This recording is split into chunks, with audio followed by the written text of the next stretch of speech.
Next up is clinical requirements, and I'm going to talk a little bit more formally about clinical requirements. Really important for externships, hour requirements, case requirements, a lot of paperwork. But stick around and we're going to jump right into that now. That's it. This is the introduction. My whole idea was to give back to this program. We are a school located here in Port Charlotte, Southern Technical College, and I wanted to try to give back, and ultimately, hopefully everyone out there in the field want to pay it forward in some aspect. But my part, I'm going to talk a little bit about clinicals. I'm also the clinical externship coordinator. I'm a hands-on kind of person, and most students will learn hands-on. So my responsibility is to place the student, to find this perfect site, in my opinion, a site that works great with the personality and the skills that they bring into the lab. And obviously they need to get their requirements that they need through the AST. And obviously we're going to go over that a little bit now. There's so many requirements, and obviously you have a lot of questions about what is my responsibility. Let's just start off with the basics here. I'm going to go to my notes a little bit about the hours. Now, when you start a program, you should start having a plan in place. What does that mean? Start thinking about externships. Obviously, it's long, or it's far in the distance in the sense of when you start, but you should at least know the requirements that most programs are going to ask of you when you get to externships, which are, for us here at Port Charlotte, and my program manager, we decided to do 30 hours per week. Now, keep this number in mind here, 250 hours for 2 terms, which equal 500 hours. You don't need 500 hours in that total term. You need to, each term has to be 250 hours. Now, for us to say that you need to do at least 30 hours a week, we do 10 hours a day. And we work with you based on your scheduling. Obviously, we know you have to work. But that being said, have a plan now. It's a sacrifice. And what I mean about sacrifice is you need to start having a plan, because you're going to be doing externships for 30 hours. You're going to be working. It's going to be a grind. I'm not going to lie to you. Everyone that's been through this program has gone through that before. So you have to understand the hour requirements. So start having a plan now. So you start thinking about, when you get to that point, do I need to cut back on my job? Am I financially able to do that? There's so many variables I cannot answer for you if you wait to the end and say to yourself, or say to me, I cannot do that requirement. It's not my requirement. It's not the school requirement. It's the AST requirement for you to get those hours. Or you cannot sit for your certification, which is the CST, right? Or graduate a program. So have a plan in place. There's 500 hours for that 24 weeks. There's 2 terms, 12 and 12. You need to do at least a minimum of 30 hours a week. Now you're saying to yourself, as you take off your shoes and start counting, that's a little bit more than 250. Yes, that is true. We do that for you. We like to anticipate that there's stuff going to happen in your life. You're going to get a flat tire. You're going to get sick. I'm going to get tired. You're going to text Brad in the middle of the night. Not happening today. So if you did the minimum, and hopefully you probably did the math already, if you did 24 hours a week, you'll probably get to 250, but that's the minimum. I like to anticipate stuff's going to happen. I put a little buffer of time in there for you to anticipate stuff happening in your life. So you get those hours, because here's what's going to happen if you don't get those hours. And there's only a week left, and you can only do about 40 hours a week, right? And you need 50 hours. Guess what? You will now have to do that whole term over, right? You can keep those cases more likely based on the program manager if they let you, or look at the AST, but you would need to do that whole term again. The hours are gone. I've seen that before. It's not, even if you're thinking about a program, is it something you're capable of doing? The requirements are there. They're not going anywhere. Those are the hours. And I'm trying to get to my notes here, full of this packet full of good stuff. So bear with me here. Now, kind of piggybacking on the hours, I don't know if you see that, you probably can't. We use something called Course Key. Now, these hours are tracked by GPS. Now, our program likes to track it because it's use it as a clock on, clock out situation. It does two things. It verifies that you're at that site. I don't have to go tracking down signatures, verifying that's the right signature. You're there. It's a GPS. You can only clock on in a certain radius. So we track you through a GPS called Korsky. And when you get to the orientation part, I'll show you how to set that up. You just download the app. It's on app stores, obviously Android and iPhones. And I'll show you all that. So that's a good thing because you don't have to have timesheets anymore. You used to have to have those signed by those charge nurse, which you can never find, right? It's all done for you. You also can go on your own, right? So Korsky, we verify the hours that way. Now, let's get to the cases. And as I plow through my paperwork here, keep this in mind for cases. 120 is the number you need, okay? Let's just keep this simple right now. I'm not going to go too far into detail on this. Orientation, we will go over a lot of this information. And I guarantee you throughout the externships, you'll probably have questions throughout the process, okay? Two areas I want you to kind of remember here: general surgery and specialty surgeries. And a total number of cases throughout the 24 weeks. You don't need all this in the 12 weeks. You need it in total of that 24 weeks to accumulate 120, right? Get your shoes off. I'm talking to you, Brad. 30 cases on your general. And you need 90 for your specialty. Right? 90 and 30 are what? 120. All right, that's easy math. Even Brad can figure that one out. Now, there's two categories I want you to start thinking about. Something called a first scrub or a second scrub. Now, let me just define what a first scrub is based on AST, right? You set up the case. You go through that count with that charge nurse. You bring your Mayo up to the field. You are the first person passing instruments to the doctors throughout the case. You're anticipating what the doctor needs, right? The case ends. You do a final count. You break down the case. That is a first scrub roll. Certain percentage that you need in that first scrub roll. And in the general case, in that minimum of 20 in that first scrub roll. And that leads you to the second scrub roll. A scenario where you're scrubbed in and you're holding a retraction device. You're suctioning. You're helping the doctor in some aspect like that. Very simplistic, right? That's considered a second scrub roll based on AST. And if you do the math, obviously a minimum of 20 in that first scrub roll. Obviously you need 10 within that second scrub roll. Can you get all 30 in that first scrub roll? Of course you can. I would actually prefer you to do a first scrub roll. But what's going to happen is, hey, Brad, we need you in room 2 to hold retraction devices for a knee case. Well, you could still count it as a second scrub roll because you can get 10 in that scenario for the AST. Now, these are my requirements. These aren't the school's requirements. These are the AST requirements for you. If you don't get these requirements, we can't put your application in. You won't graduate. You cannot sit for this certification because this is a requirement by the AST. Okay, that was general cases. 30, 20, 10, right? 20 on that first scrub, 10 on that second scrub roll. That goes into specialty. We'll go over what is exactly a general case in a minute. A specialty case. We need 90 of those. 90. Now going back to that first scrub roll, second scrub roll, right? We need 60, a minimum of 60 in that roll. And 30 in that second scrub roll, right? Again, you can get all of those in a first scrub roll, but the scenario and variables within hospitals dictate, like I stated before, maybe you need to hold retraction device, and that is considered a second scrub roll. So let me just reiterate what a first scrub roll is again.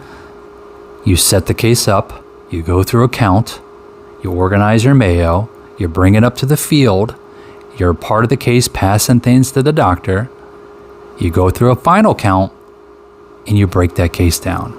I would say at least 70% of what that is a first scrub roll. Obviously, there's a lot of variables there. Maybe a preceptor brings you in and out. But if you do at least the 70%, I would say that's a first scrub roll. Again, for a specialty, you need 60, minimum of 60 in that roll, and 30 within the second scrub roll. And a second scrub roll is just retraction, suction device in that scenario, or maybe cutting sutures. Now, when students finally go out to externships and they say, well, you need to observe the first day, right? And we'll go over your first day a little bit in that scenario, but just think about this. Your first day, they say observe. Hey, just sit back, watch a couple cases. Here's what's going to happen. I want you to start doing this. Start pushing, not your limit, just start pushing the scenario of, can I scrub in and observe? What I'm telling you about is, I don't want you standing on the wall unless the preceptor says you have to. And this is maybe the first week. Say, I don't mind observing, and I want to watch the cases. Next case, maybe I can get a little bit better at it. But can I observe at the field? Here's what's going to happen, right? And I know doctors, they love students for this. You're observing, you're watching, suddenly you're holding a retraction device. Boom, scrub roll. And you can count that case now, and you're right up in the thick of it. So I always try to push that in the sense of scrubbing in and trying to observe that way. So you can try to count that case. It's better to observe at the field, and obviously you dictate what the preceptor wants, but that's what I want you to try to do at externships. Always trying to push in a sense of your learning experience. If you don't ask, the worst they can say is no, right? But specialty cases, let's go back to general. What is a general case? Well, it's a general surgeon. That's it. We're moving on. No, a general. That's a good indication of what the specialty is, what the doctor is, right? If he's a general surgeon, most likely it's a general case. I always tell students, anything within the abdomen, right? Spleen, gallbladder, appendix, colon resection, right? The esophagus, a hiatal hernia, right? Something like that. Breast case. But a good indication is the surgeon, right? What is the specialty of that surgeon? Will typically indicate where you're putting your case requirements at. Now, a specialty case can range from cardiothoracic, ENT, right? Ear, nose, and throat. Eye cases, we all love eye cases. Raise your hand if you like an eye case. Urology, oh yeah, I love urology. I can hear it now, urology boy. Neuro cases, OBGYN, orthopedic cases, peripheral vascular cases, or plastics, right? If you're not sure, obviously ask your externship coordinator or your instructors where that falls into play. Again, we give you information. Most programs will. We'll give you a packet. I have you do an Excel. I have so much paperwork I'm going to give you, you're probably going to hate me. Again, it's not Brad's paperwork. It's required, okay? Are you organized? Well, it's going to benefit you on your externship. You need to be organized in the sense of your paperwork. Otherwise, it's going to be a very tedious process. You will not grad out unless these are all organized. Trust me. So general cases, just like I stated before, kind of divvy up. There is a caveat to the specialty cases. Now, you need 90 of them. Now, you can't get all 90 in orthopedics. I'm pretty sure some orthopedic guys would love that. No, we need to divvy it up at least a minimum of 4 categories of in that 10 in that first scrub roll. So I'll give an example of ENT, urology, neuro, or I'd say orthopedics. Well, let's take orthopedics out of there because that's probably the most common thing you're going to get out in surgery. I'd say ENT, eye, urology, neuro. I want a minimum of 10 in that first scrub roll. Wherever else you get, wherever else you divvy up those cases is up to you and wherever the chips may lie, so to speak. But make sure you have an equal ratio within at least 4 of those categories. Now, throughout externships, throughout your prep classes, I'm going to be there, right? I'm going to help you, guide you along based on your requirements. But it takes 2 to tango, right? So you're keeping track of it, right? If I tell you, hey, you have way too much orthopedics, you shouldn't be doing 5 knee cases when there's 4 gallbladders on, right? So we need to use a little common sense. Now, unless they need you in that room and they specify we're shorthanded, we need you today. Yeah, you're saying, yeah, I'm there, right? I understand that, okay? So there's some other scenarios of diagnostic endo cases. And I don't usually tell people about this until the second term. I use these as a backup plan. But you can get 10 in that diagnostic endo cases, right? Colonostomy, scopes, 10 in that second scrub roll. So when you're out in the field, don't do them right off the bat, especially the first term. Wait to the last term. And when I'm starting to look at the numbers and I say, that's an easy 10, typically I'll say go to endo and we'll get those 10s, and maybe that'll help you solidify your cases at the end. But don't get them in the beginning, right? There's also, for vaginal and delivery cases, you can get up to 5 in that second scrub roll. Again, I try to use that at the very end, but it all goes towards your total, which is 120. Who's confused? Raise their hand. Everyone in the crowd. Hey. Just to recap, on general cases, there's 30. Minimum of 20 in that first scrub roll, and then 10 in that second scrub roll, which get 30, right? 90 specialty, minimum of 60 in that first scrub roll, 30 in that second scrub roll. So externships, those are case requirements that we need, and throughout the whole externship process, those are things that we keep track of. And I do that once a week. You'll come in for your prep class, and I will go over with you about how to implement keeping track of that. Get a binder. Have a plan in place of how you're going to keep yourself organized. Don't come in and it's 52 pickup in your book bag. It's telling me that, yeah, it's a tsunami. You're going to get overwhelmed. You're going to lose stuff. Be organized. Please. And when you start externships, you're going out there. Everyone says, do I know everything? Did they teach me every single thing? The answer is yes, we taught you everything. No.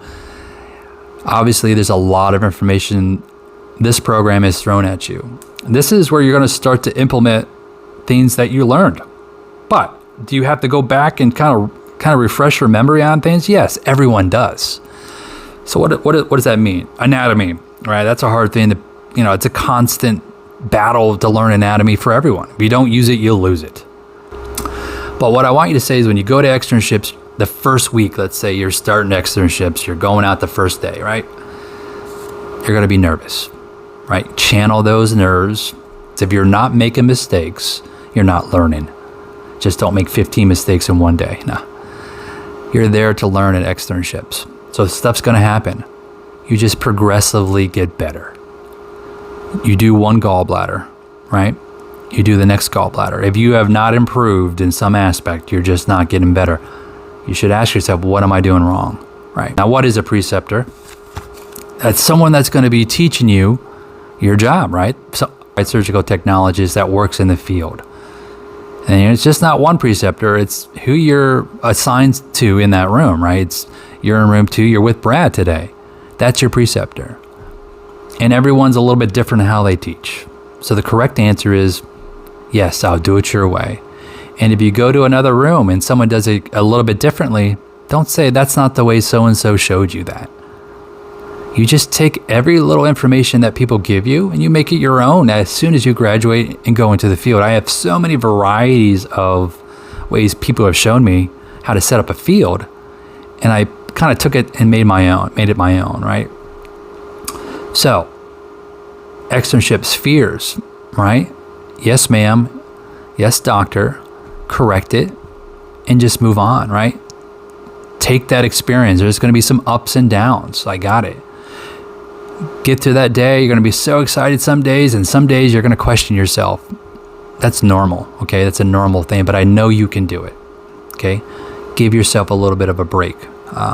Set your standard, but not so high where you can't meet these standards, right? Now, what that means is give yourself a little break. You're learning. And you can progressively get a little bit better out there in that field. That's what I want you to do, okay?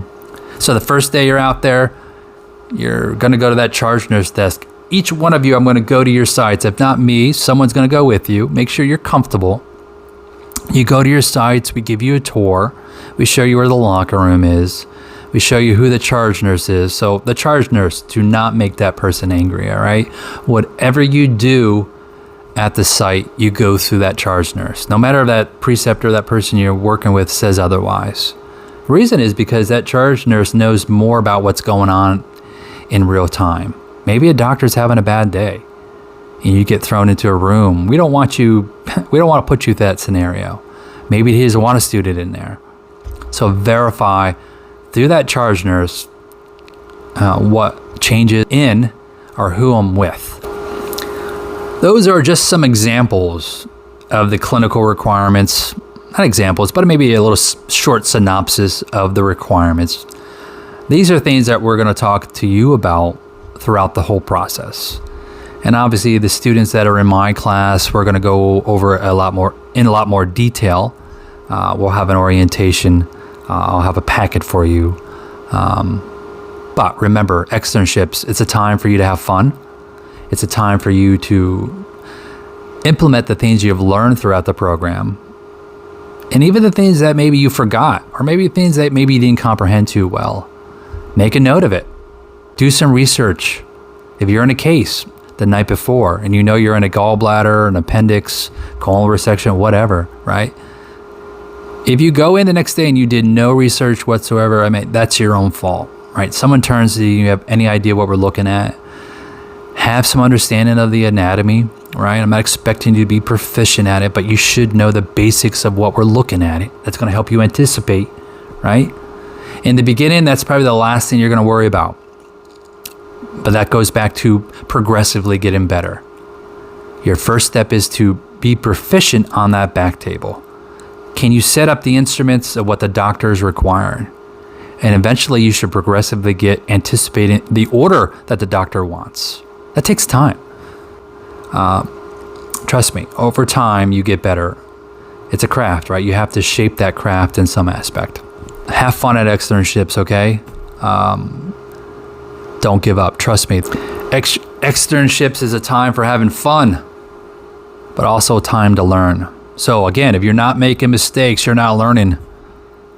Just don't repeat those mistakes 15 times. I know you can do it. But most of all, have fun out there, okay? All right, on to the next introduction.